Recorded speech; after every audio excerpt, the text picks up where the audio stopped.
वकला का शुमार पाकिस्तान की पढ़ी लिखी और मुनज़्ज़म कम्युनिटी में होता है।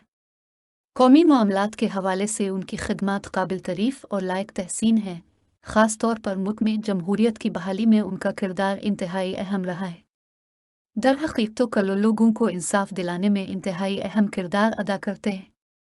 इस पेशे से ताल्लुक़ रखने वाले अफराद मुआशरे में कदर की निगाह से देखे जाते हैं, ख़ास तौर पर ऐसे वकला जो अपने काम को इबादत तस्वुर करते हैं और मुकम्मल मेहनत और दियानत से अपने फ़राइज़ अदा करते हैं। पाकिस्तान के अदालती निज़ाम को बहुत सारे चैलेंजेस का सामना है और वो इसकी गैर फ़ालियत ख़त्म करने के लिए हम सब को मिलकर जद्दोजहद करना होगी। पाकिस्तानी अवाम महसूस कर रहे हैं कि इस अदालती निज़ाम में इंसाफ नहीं मिल पा रहा और जब तक अदालती निज़ाम में मौजूद खराबियाँ दूर नहीं होत, मुल्की मसाइल हल नहीं हो सकते। हमें अपने अदालती निज़ाम को बेहतर और जदीद खतूत पर उस्तवार करना है, जिसमें बार एसोसिएशन का कलीदी किरदार होता है। वकला बरादरी के मसाइल के जानने और अवाम को बुनियादी हुकूक और कानून से आगाही के हवाले से मैंने कराची बार एसोसिएशन के सदर आमिर सलीम से रब्ता किया। आमिर सलीम साहिब को इस शोबे से वाबस्तगी इख्तियार किए हुए 28 बरस हो चुके हैं। उन्होंने 1995 में ज़िली अदालतों के वकील के तौर पर अपना इंदराज करवाया, फिर 1997 में सिंध हाई कोर्ट के एडवोकेट के तौर पर इंदराज हुआ। 2018 में सुप्रीम कोर्ट ऑफ पाकिस्तान के वकील के तौर पर इंदराज हुआ। उन्होंने अपना ज़्यादा वक्त बतौर वकील मुकदमात की पैरवी में सिर्फ किया, लेकिन बीते 5 बरस से वकला सियासत में फ़ाल हैं। कराची बार एसोसिएशन के मुख्तलिफ ओहदों पर फाइज रह चुके हैं और इस वक्त कराची बार एसोसिएशन के सदर हैं। अमीर उवान से पहला सवाल था, अपनी जाए पैदाइश, तालीम और ज़िंदगी के मैदान में कामयाबी का सफ़र कैसे तय किया, इस बारे में कुछ बताएं। मेरी पैदाइश मुल्तान की है। इब्तदाई तालीम शौकत हुसैन लामा किंडरगार्टन स्कूल में तालीम हासिल की। मेरे वालिद पाकिस्तान रेलवे में आला अफसर थे।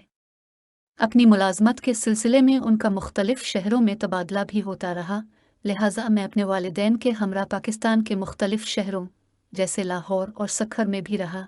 वालिद का ट्रांसफ़र कराची हुआ, वो यहीं पर रिटायर हुए। यूँ हम कराची में मुस्तकिल तौर पर रहाइश पजीर हो गए। अजीज़ाबाद, दस्तगीर में रहे, मैट्रिक यहीं से किया, इंटरमीडिएट इस्लामिया कॉलेज से किया, फिर ग्रेजुएशन किया, बाद अज़ा कानून की तालीम हासिल की और वकालत का पेशा इख्तियार किया। शोबा वकालत में आने का शौक़ था, वालिद साहिब की ख्वाहिश थी। दोनों में से कोई बात नहीं, बल्कि मैं हादसाती तौर पर इस पेशे से मुंसलिक हुआ। मेरे वालिद रेलवे के ईमानदार अफसर थे, उनकी तनख्वाह से बमुश्किल घर यलो अखराजात ही पूरे हो पाते। मैं अपनी तालीम के सिलसिले को जारी रखने के लिए ट्यूशन पढ़ता था ताकि कंप्यूटर से मुतालिक अपनी तालीम का सिलसिला भी जारी रख सकूं। बाद अज़ा मैंने वकला के एक चैम्बर में कंप्यूटर पर मुकदमात की फ़ाइलें तैयार करने के काम आगाज़ किया। सीनियर वकला जो ड्राफ्ट मुझसे तैयार करवाते थे, उन्हें मैं कंप्यूटर पर बगौर पढ़ता था। फिर जूनियर वकला अपने केस के मुंदरजात और ड्राफ्ट तैयार करवाने मेरे पास आते तो मैं उनकी मद्दावर रहनुमाई करता था। तो फिर कुछ सीनियर वकला ने मुझे मशवरा दिया, बल्कि मुझे हुक्म दिया कि मैं LLB कर लूं। इस सिलसिले में जस्टिस रिटायर मुनीर अर-रहमान का कलीदी किरदार था और शहाब इकबाल ओवैसी एडवोकेट ने भी मेरी रहनुमाई की। जब LLB की डिग्री हासिल कर ली तो अब्दुल वहीद का नजू ने भी कहा कि आप बाकायदा तौर पर शोबा वकालत में आ जाएं। ला की डिग्री हासिल करने और वकालत का बाकायदा आगाज़ करने के साथ ही Aziz Munshi senior advocate supreme court of Pakistan के साथ काम किया, जो कि साबिक अटॉर्नी जनरल पाकिस्तान और वज़ीर कानून, पार्लिमानी उमूर, हुकूमत पाकिस्तान थे, और फिर मैं इसी फील्ड का होकर रह गया।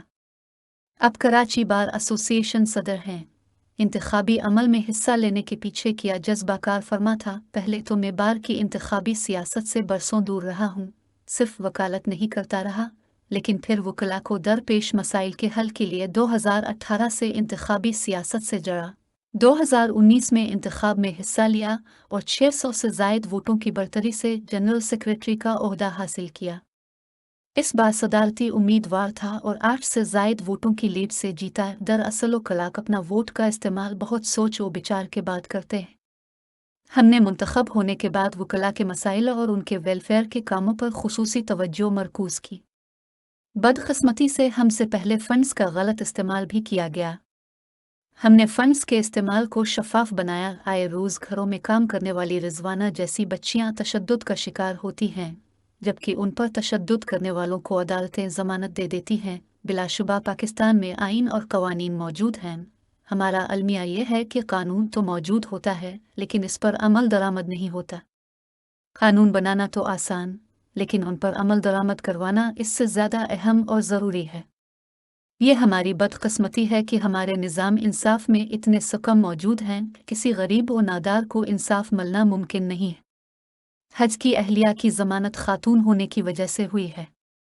बहरहाल हमें तवक्को है कि आने वाले दिनों में इस केस का फैसला शवाहिद और सबूत के तनाजुर में सामने आएगा और बच्ची के साथ इंसाफ का मामला किया जाएगा और मुल्जिम खातून को करार वाकई सज़ा दी जाएगी।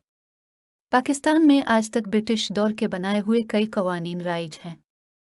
ज़रूरत इस बात की है कि हम मौजूदा दौर की ज़रूरत के मुताबिक उन कवानीन में तरामीम करें या फिर उन्हें तब्दील करें। जब हम ऐसा करने में कामयाब हो जाएंगे, इस वक्त रिजवाना पर तशद्दुद जैसे मामलात का यकीनी तौर पर ख़ात्मा हो सकेगा। जिन ममालिक में आइन और कवानीन को मुक़द्दस समझा और मान जाता है, वहाँ पर न सिर्फ इंसाफ की फरवानी है, बल्कि जराइम की शरह भी इंतहाई कम तरीन सतह पर है।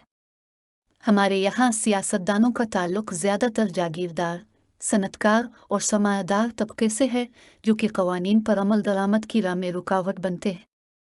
इसी तरह सरकारी इदारों में ऐसे लोग मौजूद हैं जो खुद को आइन और कानून से मावरा समझते हैं। हम वकला ने जुडिशरी को इंतज़ामिया के असर से आज़ाद करवाने के लिए तहरीक भी चलाई थी, जिसमें बुताई तौर पर कामयाबी भी मिल थी और जुडिशरी किसी हद तक हुकूमती और इंतज़ामी दबाव से बाहर आई। मुल्क में आइन और कानून का जिक्र तो बहुत होता है, लेकिन इस पर अमल दरामद न होने के बराबर है।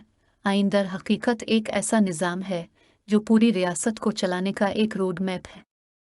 अगर हम आइन के मुताबिक मुल्क को चलाएंगे तो मुल्क आगे बढ़ेगा, क्योंकि आइन के अंदर तमाम रियासती इदारों की जिम्मेदारियों और इख्तियारात का तयन कर दिया गया है। पाकिस्तान को कैसे चलाना है, इसके उसूल और ज़वाबित और कवानीन क्या होंगे, ये सब तय है। लेकिन हमारा अलमिया है कि पवन सदी में हमारे बाज़ मुक़्तदिर इदारों ने आइन में दर्ज अपने इख्तियारात से तजावुज़ किया है। आइन में दर्ज करदा इख्तियारात से तजावुज़ की वजह कई बार मुल्क में मार्शल लॉ लगा और जमहूरियत की बिसात लपेट दी गई। हमारा आइन और कानून मुल्क के तमाम बाशिंदों को मसावी हुकूक देता है, चाहे उनका ताल्लुक किसी भी ज़बान, फ़िरक़े या किसी भी मज़हब से हो। आइन और कानून की रूह से सब यकसां और मसावी हुकूक के हकदार हैं। इसमें किसी किस्म का इम्तियाज़ या फ़र्क नहीं है। यानी आइन पाकिस्तान में जो बुनियादी हुकूक दर्ज हैं, वो एक आम फ़र्द के हुकूक को तहफ़्फ़ुज़ फ़राहम करते हैं। लेकिन मसला यह है कि आम आदमी अपने हुकूक से कमा हुक्क का आगाही नहीं रखता। आइन या कानून पर अमल दरामद न हो रहा हो तो क्या कोई आम फर्द भी इस हवाले से अदालत में पिटीशन दायर कर सकता है? ये हक आम आदमी को आइन में दिया गया है कि वो आइन की खिलाफ वर्जी या कानून पर अमल दरामद न होने की सूरत पिटीशन दायर कर सकता है। एक आम फर्द या बहुत से अफराद मिलकर भी किसी आइन शिकनी, कानून और ज़वाबित की खिलाफ वर्जी या फिर इदारों के हुदूद से तजावुज़ असाइल की फरियाद न सुने पर अदालत से रुजू किया जा सकता है। अदालत इसकी बात यकीनन सुनेगी।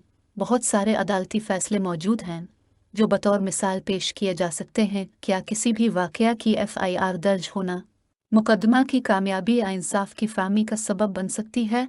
FIR का मतलब है फर्स्ट इंफॉर्मेशन रिपोर्ट। ये एक बुनियाद तो बन सकती है, लेकिन यहाँ तो FIR दर्ज करवाना भी आम आदमी के लिए कितना मुश्किल बना दिया गया है। इसका हमें रोज़ाना की बुनियाद पर तजर्बा होता है। जब एक फरियादी या मुतासरा शख्स धक्के खाता नज़र आता है, FIR को गलत इस्तेमाल भी किया जाता है। हमें निज़ाम पुलिस में भी मज़ीद इस्लाहात की ज़रूरत है। फ़र्ज़ कीजिए FIR दर्ज हो गई तो बाज़ सादा लॉ लोग समझते हैं कि बस अब हमें तहफ़्फ़ुज़ मिल गया, हमारा मसला हल हो जाएगा, लेकिन ऐसा नहीं। अदालती निज़ाम में मुकदमात का ज़रूरत से ज़्यादा बोझ एक सिविल जज पर होता है, जो कि इसकी इस्तेदादकार से कई ज़्यादा होता है। मुतासरा शख्स एक मज़ीद मुश्किल मरहला इस वक्त सामने आता जब केस का आगाज़ होता है। इसमें तारीख़ पर तारीख़ दी जाती है, मामला बरसों तक तूल पकड़ता है, वकला की भारी फ़ीसें भी अदा करनी होती हैं। यूँ इंसाफ का हुसूल इंतहाई मुश्किल बना दिया गया है। एक जूनियर वकील करियर की इब्तिदा में कुन मुश्किलात का सामना करना पड़ता है। बिलाशुबा जूनियर वकला के लिए मसाइल का अंबार होता है। बतौर वकील जब रजिस्ट्रेशन हो जाती है तो आम तासुर ये पाया जाता है कि इसे काम नहीं आता होगा, बहुत धक्के खाने पड़ते हैं, कौन सा केस किस अदालत में फाइल करना है, क्लाइंट का एतमाद कैसे हासिल करना है, आया वो एक जूनियर वकील को अपना मुकदमा लड़ने के लिए मुंतखब करेगा या नहीं। इसके अलावा मेहनत बहुत ज़्यादा अहम है। कुछ सीखने, समझने और पाने के लिए सीनियर वकला के साथ लाजमी एज होना पड़ता है। आपको किसी भी केस के असरार व रमूज़ समझाने वाला हर सूरत में चाहिए होता है। ये एक तरह की इंटर्नशिप होती है। अगर शो में किस्मत से किसी भी नए वकील के वालिद चाहे कोई रिश्तेदार पहले से वकील हैं तो उनके लिए मुश्किल आसान हो जाती है। मॉडल कोर्स के क़याम से क्या मतलूबा नताइज हासिल हो पाए हैं। रिवायती तौर पर अदालतों में ज़ेर समात मुकदमात में जो बहुत ज़्यादा ताख़ीर होती है, इस मसले के हल के लिए मॉडल कोर्स के क़याम का अमल में लाया गया था। इब्तदाई तौर पर संगीन जराइम और दहशतगर्दी के वाक़यात में मुलव्वस मुल्ज़िमान का ट्रायल रोज़ाना की बुनियाद पर हो रहा था, यानी एक फास्ट ट्रैक था। लेकिन बाद अज़ा मॉडल कोर्स में भी रिवायती ताख़ीर हरबों के आज़माने के आज़मूदा नुस्ख़ों के इस्तेमाल से उनकी इफ़ादियत में कमी वाक़ हुई है। बुनियादी मकसद तो बहुत अच्छा और वाज़ेह था कि जो भी कम्युनिस्ट ट्रायल कोर्ट में आएंगे उनका फ़ैसला होने तक वो कम्युनिस्ट हाई कोर्ट और सुप्रीम कोर्ट नहीं सुनेगी। क्या सूबाई हुकूमत फ़ंड्स की फ़राहमी तसलसल से कर रही है? हमें फ़ंड्स की कमी का संगीन मसला दरपेश है। गवर्नमेंट से बार बार दरख्वास्त करना पड़ती है, जबकि भारत समेत दुनिया के दीगर ममालिक में ऐसा नहीं है। वहाँ के कौमी बजट में बाकायदा तौर पर अदालतों के लिए रकम मुख्तस की जाती है। वज़ीर आला सिंध और मेयर कराची फ़ंड्स का वदा हमसे कर गए और अब फ़ोन तक नहीं उठाते हैं। जायदाद तनाज़ों के ज़्यादातर कम्युनिस्ट सिटी कोर्ट में ज़ेर समात होने से कौन से मसाइल जन्म ले रहे हैं? जो कवायद बनाए गए उनके मुताबिक सन सिविल हजूज़ केस सुनते हैं, जबकि सिर्फ 6.5 करोड़ रुपए मालियत की जायदाद के तनाज़ात की समात सिटी कोर्ट में होती है, जबकि कराची की हुदूद से बाहर पूरे मुल्क में एक सिविल जायदाद तनाज़ों के केस सुनता है। इसमें मालियत